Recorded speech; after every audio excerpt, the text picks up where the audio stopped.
मैं डॉक्टर अभी senior consultant neurology पारस hospital Panchkula से। एज आप देख सकते हैं कि हमारी एक स्ट्रोक टीम है जो पिछले 5 सालों से स्ट्रोक के बेस्ट से बेस्ट ट्रीटमेंट के लिए कमिटेड है। हमारा हर साल वर्ल्ड स्ट्रोक डे 29 अक्टूबर को बनता है। उसका मेन पर्पस क्या होता है? हम आपके जरिए, इस दिन के जरिए हम पूरे जनता में एक अवेयरनेस पहुंचाना चाहते हैं कि स्ट्रोक क्या है, स्ट्रोक के क्या लक्षण हैं, जब स्ट्रोक हुए तो क्या करना है। बेसिकली हमने पिछले कुछ सालों में देखा है कि लोगों को अवेयरनेस है कि हार्ट अटैक क्या होता है, ठीक है, बट स्ट्रोक के बारे में अवेयरनेस की अभी भी कमी है। स्ट्रोक मतलब अगर लकवा पड़ जाए, कहीं फेस में कमजोरी हो जाए, पेशेंट अभी भी नहीं समझ पाता है कि हुआ क्या है और क्या करना है। इसी चीज को देखते हुए, इसी चीज को हमेशा अंडरस्टैंड करते हुए वर्ल्ड वाइड हम एक 29 अक्टूबर को एक दिन हमने रखा हुआ है फिक्स, जिसमें हम वर्ल्ड स्ट्रोक डे बनाते हैं इन्हीं चीजों के बारे में इंफॉर्मेशन देने के लिए। इस बार का हमारा थीम है together we are greater than stroke. हर साल हम थोड़ा थोड़ा स्ट्रोक के बारे में बताते आ रहे हैं। इस बार हमारा क्या है कि हम as a doctor, as a community, हम एक स्ट्रॉन्ग टीम बनाना चाहते हैं कि हम स्ट्रोक को लिटरली इस दुनिया से बाहर निकालते हैं टुगेदर, एक साथ मिलके ही। और हमने रियलाइज करा ये सिर्फ डॉक्टर्स नहीं, मतलब आप लोग भी डॉक्टर्स की तरह इक्वल ही हमारा साथ दे सकते हैं इस स्ट्रोक को मैनेज करने के लिए। तो इसी थीम को लेते हुए हम आगे इस स्ट्रोक के बारे में बात करेंगे। लकवा, अधरंग कई नामों से जाना जाता है। 80% स्ट्रोक प्रिवेंटेबल होते हैं। 80% केसेस में हम स्ट्रोक को प्रिवेंट कर सकते हैं। स्ट्रोक जब भी किसी व्यक्ति को होता है, उसका एक हाथ, पैर, शरीर का एक अंग जो है बेकार हो जाता है, और अगर उसे सही टाइम पे उपचार न मिले तो उसकी अगर सही वक्त पे उसे उपचार न मिले तो उसकी वजह से वो परमानेंटली अपंग हो सकता है। ऐसी अपंगता उसके रोजमर्रा के जीवन यापन के लिए मुश्किल हो जाती है और वो दूसरों पे डिपेंडेंट यानी आश्रित हो जाता है। लाइफ लॉन्ग अगर ऐसी अपंगता रहे तो आप सोच सकते हैं कि इंसान का जीवन जीने लायक नहीं रहता। तो आप सबके माध्यम से समाज में हम ये बात पहुंचाना चाहते हैं कि स्ट्रोक को हराया जा सकता है अगर स्ट्रोक के लक्षणों को सही वक्त पे पहचान लिया जाए। तो आप उस पेशेंट को हॉस्पिटल ले जा सकते हैं निर्धारित समय में। इसमें गोल्डन आवर कहा जाता है कि पहले 1 घंटे में, स्ट्रोक के होने के पहले 1 घंटे में मरीज को हॉस्पिटल पहुंचना जरूरी है। वहाँ पे सीटी स्कैन, MRI के टेस्ट होने के बाद कि किस प्रकार का स्ट्रोक है, कितना नुकसान है, उसके आधार पे हम उसका ट्रीटमेंट बनाते हैं कि कितनी दवाई दी जाएगी, क्या इंजेक्शन लगाया जाएगा, कैसे क्लॉट निकाला जाएगा। ऐसे बहुत सारे एडवांस्ड इलाज आज की तारीख में हमारे पास उपलब्ध है। ये इलाज जितना जल्दी स्टार्ट होंगे उतना बढ़िया। स्ट्रोक में इंजेक्शन होता है जो कि पहले 4.5 घंटे में लग सकता है। एक क्लॉट निकालने की विधि होती है, उसका भी टाइम जो है 12 घंटे तक का होता है। लेकिन जितना जल्दी पेशेंट पहुंचे उतना जरूरी है। तो गोल्डन आवर जो कहा जाता है, पहला 1 घंटा वही जान बचा सकता है। एक्सीडेंट के मरीजों को, रोड ट्रैफिक एक्सीडेंट, सड़क पे एक्सीडेंट हो जाता है तो कहा जाता है कि पहले 1 घंटे का मिला हुआ उपचार उसका जीवन बचा सकता है। सेम पहले 1 घंटे में अगर स्ट्रोक का मरीज किसी बड़े हॉस्पिटल पहुंच जाए जहां सीटी स्कैन, MRI की सुविधा उपलब्ध हो तो उसका जीवन बचाया जा सकता है। फिर किसी को स्ट्रोक, लकवा, अधरंग का ऐसा कोई अटैक हो तो कृपया उससे नज़रअंदाज ना करें और पहले 1 घंटे के अंदर ही हॉस्पिटल पहुंचना जरूरी है, चाहे दिन हो या चाहे रात हो। स्ट्रोक के लक्षणों के बारे में और ट्रीटमेंट के बारे में डॉक्टर अबीर बताएंगे आपको। जैसे कि सर ने बताया, स्ट्रोक क्या है? स्ट्रोक हमारे दिमाग का फंक्शन ना करना, हमारे ब्रेन जो होता है, मैं हर एक को एक ही चीज से समझाता हूँ। हमारा ब्रेन एक तरीके का ट्रांसपोंडर है जिसमें डिफरेंट नसें डिफरेंट अंग के लिए बनी हुई है। तो स्ट्रोक में जब खून की सप्लाई खत्म हो जाएगी तो दिमाग का जो वो फंक्शन है वो काम नहीं करेगा। तो सपोज करो मेरे दिमाग का वो वाला फंक्शन जिससे हाथ चलता है तो मेरा वो काम ना करे तो हाथ में कमजोरी आएगी। पैर का फंक्शन काम ना करे तो पैर में कमजोरी आएगी। बोलने का फंक्शन काम ना करे तो बोलने में कमजोरी आएगी। तो इस चीज को नजर रखते हुए हमने वर्ल्ड वाइड एक इसका निमोनिक बनाया है, जिसको इंग्लिश में कहते हैं बी फास्ट, हिंदी में कहते हैं बचाव। उसमें बी में क्या है, बैलेंस, मतलब एकदम से अगर शरीर को एकदम से बैलेंस खराब हो जाए, इस चीज में आप एकदम पे हमेशा ध्यान रखें कि सडनली कि बंदा बिल्कुल ठीक है और एकदम से उसका बैलेंस खराब हो जाए। ई मतलब आंखें, एकदम से देखने में दिक्कत हो जाए। एफ मतलब फेस, एकदम से चेहरे पे कमजोरी आ जाए। ए मतलब आर्म्स एंड लेग्स, एकदम से हाथ या पैर में कमजोरी आ जाए। एस मतलब स्पीच, एकदम से बोलने में दिक्कत है। तो ऊपर से नीचे जाया जाए बैलेंस, आंखें, चेहरा, हाथ या पैर या स्पीच। तो एकदम से जब भी इन चीजों में कोई भी दिक्कत आए तो सबसे ज्यादा जरूरी टी, जैसे कि सर ने कहा 4.5 घंटे में हम वो इंजेक्शन लगा सकते हैं, लेकिन उसमें भी जितनी जल्दी हो सके उतनी जल्दी। 1 घंटे का टाइम में तो हम कहते हैं पेशेंट अच्छा इंप्रूव कर जाता है, 1 घंटे के बियॉन्ड हमारा और चांसेस कम होते रहते हैं। सो टाइम बहुत ज्यादा महत्वपूर्ण है जब भी एक स्ट्रोक का पेशेंट हमारे पास आता है। अब स्ट्रोक हम आगे ट्रीट कैसे करते हैं? स्ट्रोक 2 तरीके से हो सकता है, या खून की नाड़ी में क्लॉट आ जाए या खून की नाड़ी फट जाए। तो दोनों में आपका खून आगे नहीं जा पाएगा तो आपके ब्रेन को खून नहीं मिलेगा। तो खून की नाड़ी में क्लॉट आ जाए तो हम एक इंजेक्शन लगा सकते हैं खून की नाड़ी का उस क्लॉट को खोलने के लिए, जैसे हार्ट में लगता है वैसे यहाँ पे लगा सकते हैं। सपोज करो क्लॉट बड़ा है या खून की नाड़ी उस इंजेक्शन से नहीं खुला तो हम एक तार डाल के उस क्लॉट को बाहर भी निकाल सकते हैं। यह है क्लॉट का। लेकिन सपोज करो खून की नाड़ी फट जाती है, अंदर ब्लीडिंग हो जाती है, तो उसके लिए भी अब हमारी स्ट्रोक टीम में न्यूरोसर्जन्स होते हैं, जिसके में वो अपने तरीके से अपने सर्जरीज करके भी उस जो खून की नाड़ी फटी है उसको ठीक कर सकते हैं।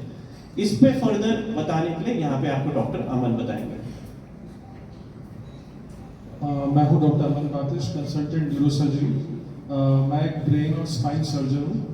और जैसे डॉक्टर अनुराग सर और डॉक्टर अबीर ने बताया कि स्ट्रोक 2 तरीके का होता है, या तो खून की नाड़ी में ब्लॉक होता है या खून की नाड़ी फट जाएगी। जब खून की नाड़ी में ब्लॉक होता है तो आपको न्यूरोलॉजिस्ट ट्रीट करेगा, चाहे वो इंजेक्शन देगा या गाइड वायर डाल के वो उसको क्लॉट को निकाल देगा। बट जब खून की नाड़ी फट जाती है तो पूरा जो ब्लड होता है नाड़ी के अंदर वो ब्रेन में चले जाता है, और जब वो ब्लड ब्रेन में चले जाता है, इसे कॉमनली हम कहते हैं ब्रेन हेमरेज। बहुत पेशेंट्स आके बोलते हैं हमारे को कि सर ब्रेन हेमरेज हो गया है, क्या करना है।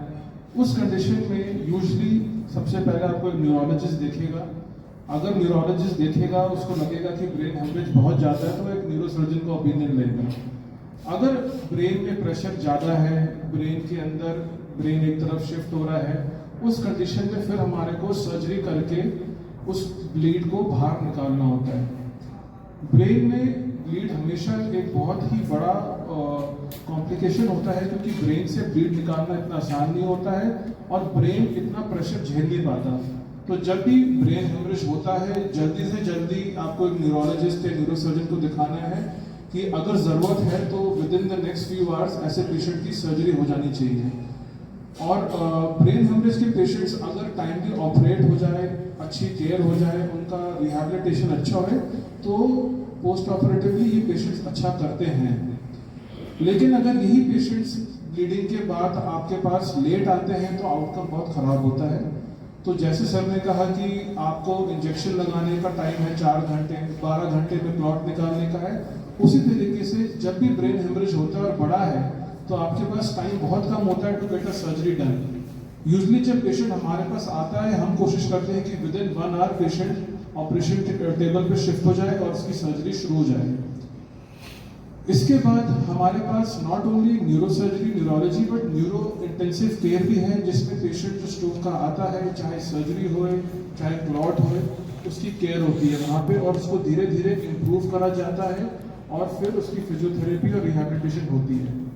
So overall management of stroke में जो आपका जो लीडर, जो main person is the neurologist. If the neurologist feels, उसको लगता है कि सर्जरी रिक्वायर्ड है तो न्यूरोसर्जन का रोल आता है, एंड उसके बाद एक न्यूरो इंटेंसिव केयर टीम होनी चाहिए। Thank you. डॉक्टर साहब, ये जो आपने बताया कि अपना जो न्यूरो का जो क्लॉटिंग है और न्यूरो की जो सर्जरी होगी तो इसका कितना क्या एक्सपेंसेस बैठते हैं? देखिए, इसमें जो पेशेंट हमारे सेटअप में आता है उसमें सर्जरी का कॉस्ट तो होता ही है, लेकिन उसके बाद उसकी जो पोस्ट ऑपरेटिव केयर है वो भी कभी कभी काफ़ी लंबी हो जाती है। तो ऑन एन एवरेज अगर हमें सर्जरी करनी है तो the cost of surgery will in our setup will be about 1.5 to 2 lakh rupees. लेकिन उसके बाद डिपेंडिंग कि पेशेंट की स्थिति कैसी है, उसको वेंटिलेटर की ज़रूरत है, उसको कितने दिन वेंटिलेट करना पड़ता है और आईसीयू में रहना पड़ता है, तो आप मान के चलिए कि खर्चा सर्जरी के बाद अबाउट 5 to 6 लाख तो है ही। बट इन केसेस में आप वेट नहीं कर सकते हो, बिकॉज पेशेंट के पास टाइम बहुत कम होता है, और अगर आपने टाइमली सर्जरी कर दी तो आउटकम में बहुत फ़र्क होता है, एक इंसान की ज़िंदगी बच जाती है। कोई पेशेंट अगर इस लायक नहीं है कि जो इतना एक्सपेंसेस कर पाए, तो क्या hospital they will provide help anything? देखिए, प्राइवेट हॉस्पिटल्स और सरकारी हॉस्पिटल्स ये दो तरह के हॉस्पिटल्स होते हैं। कुछ हॉस्पिटल होते हैं जो ट्रस्ट के हॉस्पिटल्स होते हैं। हर हॉस्पिटल को खर्चा चलाने के लिए जो उसका सिस्टम है, खर्चा है, सिस्टम कुछ न कुछ बना हुआ है। बहुत सारी संस्थाएं हैं, हरियाणा गवर्नमेंट है, हिमाचल गवर्नमेंट है और आयुष्मान है। ये सारी स्कीम्स जो है प्राइवेट हॉस्पिटल्स में बाकी सब जगह वैलिड होती हैं।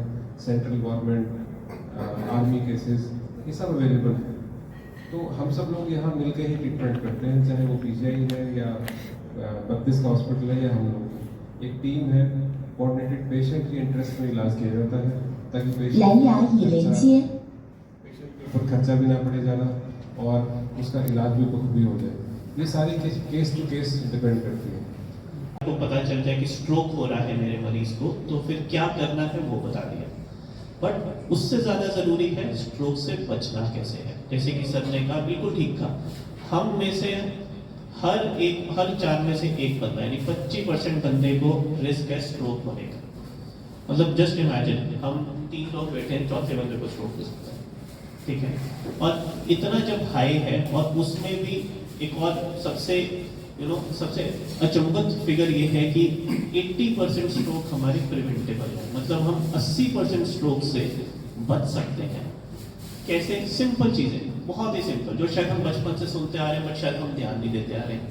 नंबर 1, शुगर कंट्रोल करना। इनको मॉडिफाइबल रिस्क फैक्टर, ये ऐसे रिस्क फैक्टर्स हैं जिनको हम हमारे हाथ में है, हमारे हाथ में उनको कंट्रोल करना। सबसे पहले शुगर सबकी बिल्कुल कंट्रोल होनी चाहिए। ऐसा नहीं, बहुत मरीज आते हैं हमारे पास कह के कि सर शुगर की दवाई शुरू हो गई है, शुगर की दवाई क्या जिंदगी भर चलेगी, शुगर की दवाई एक बार खाई तो क्या उसकी लत पड़ जाएगी? नहीं, हमारा मेन एम शुगर की दवाई से नहीं, हमारा मेन एम है शुगर आपके कंट्रोल में रहनी चाहिए।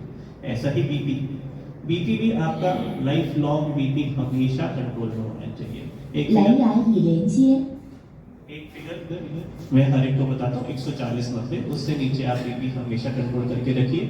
चाहे आपका बीपी कम उम्र से शुरू हुआ हो, 20-25 की उम्र से, क्या आपका बीपी आपको पहली बार 60 की उम्र में पता चले, इस पे डिपेंड नहीं करता कि आपकी गोली 1 चल रही है, 2 चल रही है, 3 चल रही है। फिगर हमारी है बीपी कंट्रोल होना चाहिए।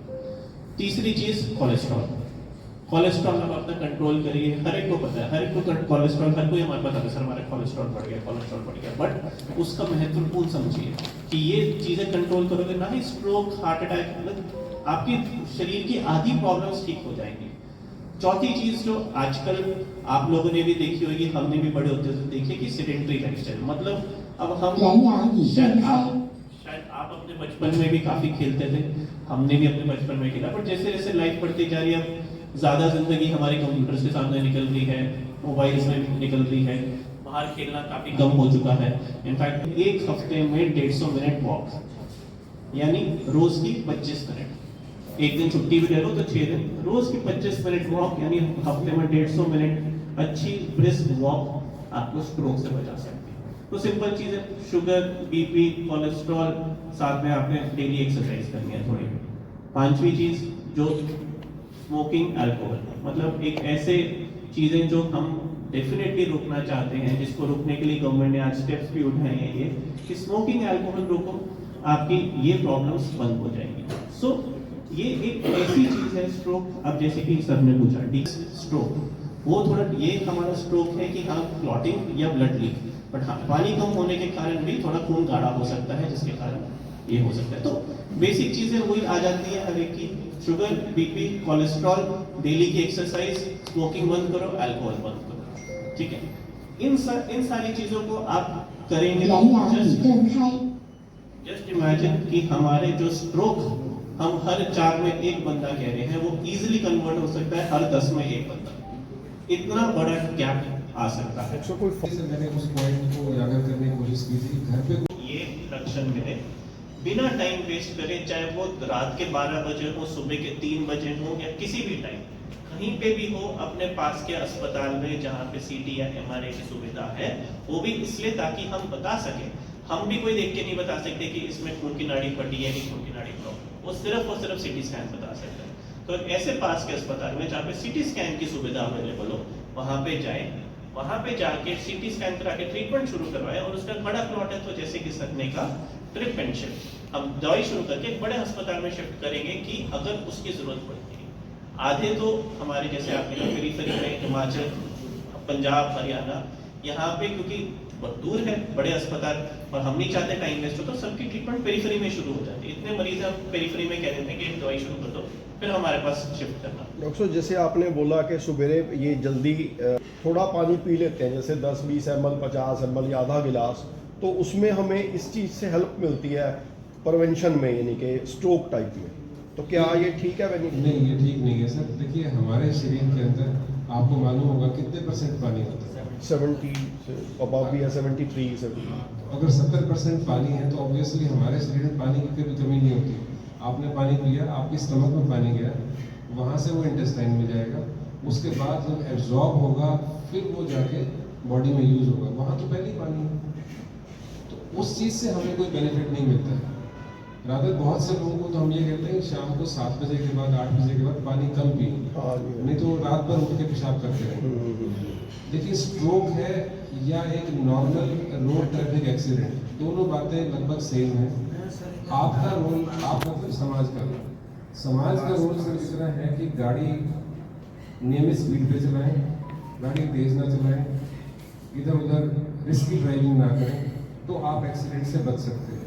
परंतु एक बार एक्सीडेंट हो जाए तो कोशिश यही होती है कि एज सुन एज पॉसिबल पहले घंटे में इलाज ले लेना, क्योंकि वो पहले घंटे का इलाज ही आपकी जान बचाएगा। वहाँ पे सेल्फ मेडिकेशन नहीं काम करें। एक डॉक्टर क्वेश्चन और है, जैसे हार्ट की बाईपास होती है, तो ऐसे कोई ब्रेन का भी बाईपास अगर टाइम जैसे लैप्स हो जाता है, जैसे डॉक्टर ने बताया कि वो नस फट गई या वो ब्लॉकेज बड़ा हो गया, तो इन दैट केस कोई ऐसा सिस्टम है कि ब्रेन में कोई बाईपास नहीं होता कि भी उसको नस को हम निकाल दें, दूसरी लगा दें? दूसरी नहीं लगती है, रिपेयर होती है। अच्छा, डॉक्टर साहब नसों को रिपेयर करते हैं, जो डैमेज नसें हैं उनको रिपेयर किया जाता है। यहाँ पे दूसरी नसें लग नहीं सकती। जैसे आप हार्ट ट्रांसप्लांट हो जाता है, लिवर ट्रांसप्लांट हो जाता है, ब्रेन ट्रांसप्लांट संभव नहीं। ट्रीटमेंट पीजीआई से होता है। उन्होंने मुझे रेगुलर इको स्प्रिन खाने के लिए बोला है, तो उससे स्ट्रोक की संभावना कम होती है। तो एक बार किसी ने बताया था कि 40 या 45 के बाद अगर आप रेगुलर इको स्प्रिन डाइल्यूट आपको खाना ही खाना चाहिए वीक में। तो नहीं सर, ऐसी वर्ल्ड वाइड कोई रिकमेंडेशन नहीं है। डायबिटिक इंसान को वो सारी कॉम्प्लिकेशंस नॉर्मल व्यक्ति के अलावा के बजाय ज़्यादा होती है। नॉर्मल व्यक्ति को जो स्ट्रोक या अटैक या जो भी कॉम्प्लिकेशन 80 साल की उम्र में होगी, डायबिटिक व्यक्ति को वही सारी कॉम्प्लिकेशंस जल्दी होती हैं 60 साल में, 50 साल में होनी स्टार्ट हो जाती है। लेकिन अगर आप अपने डायबिटीज़ को अच्छी तरह से कंट्रोल करते हैं तो इन कॉम्प्लिकेशन से बच सकते हैं। आपके डॉक्टर ने कोई ऐसा रिस्क फैक्टर देखा होगा जिसकी वजह से उनको लगा होगा कि भी आपको करना चाहिए। नॉर्मल आदमी में कोलेस्ट्रॉल कंट्रोल जितना करना चाहिए, डायबिटिक्स में उससे ज़्यादा कंट्रोल करना पड़ता है। डायबिटिक्स के जो मापदंड हैं वो डिफरेंट होते हैं। तो कई बार आपके रिस्क फैक्टर्स को देख के कि भी आपको स्ट्रोक की या हार्ट अटैक की संभावना अगर उनको लग रही होगी, दैट इज़ वाई वो लिखते हैं एवरी डायबिटिक को इक्वस्प्रिन लिखना, या हर इंसान को इक्वस्प्रिन लिखना, या स्ट्रोक होने पे घर में सबसे पहले इक्वस्प्रिन खा लेना, that is not going to happen.